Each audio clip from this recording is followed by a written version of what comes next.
gosh, the weather is glorious. I don't know about you, but it's hot.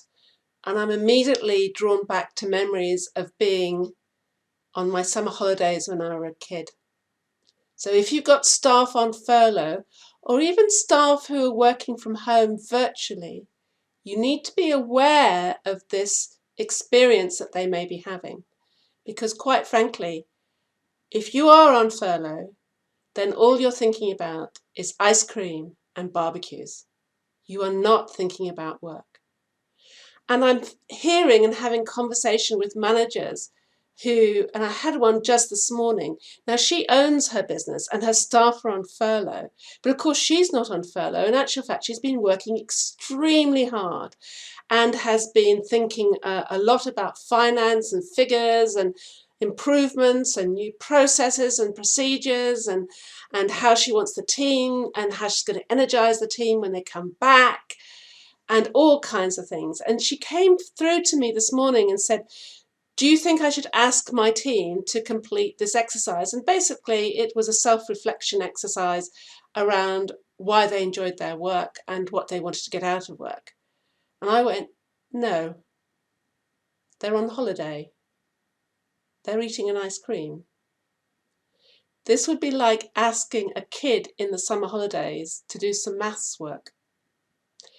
Yes, there'll be one or two who do it, but I'd be surprised if the majority do it, or that they do it with any real thought or depth.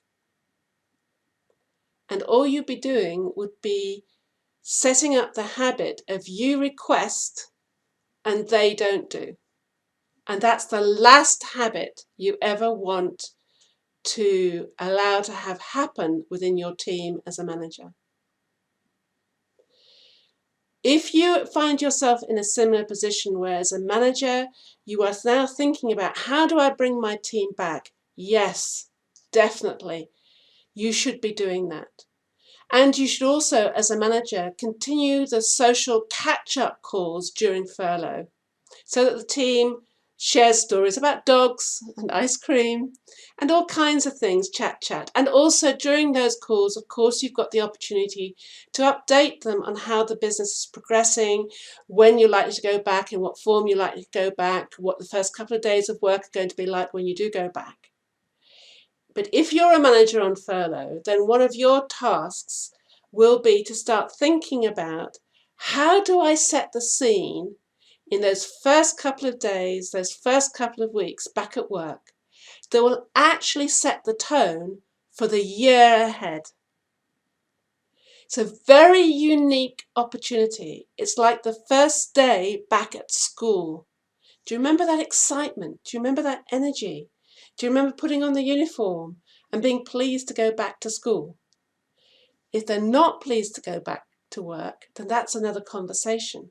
But the majority should be excited about, hey, you know, actually furlough was great, but it's great to be back again.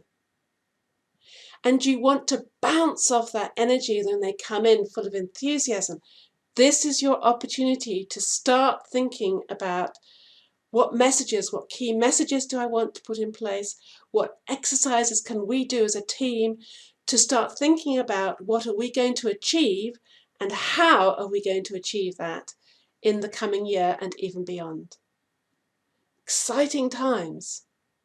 Seize this opportunity. Start thinking about how things could be different and better when you come back. And then go and have an ice cream. Take care.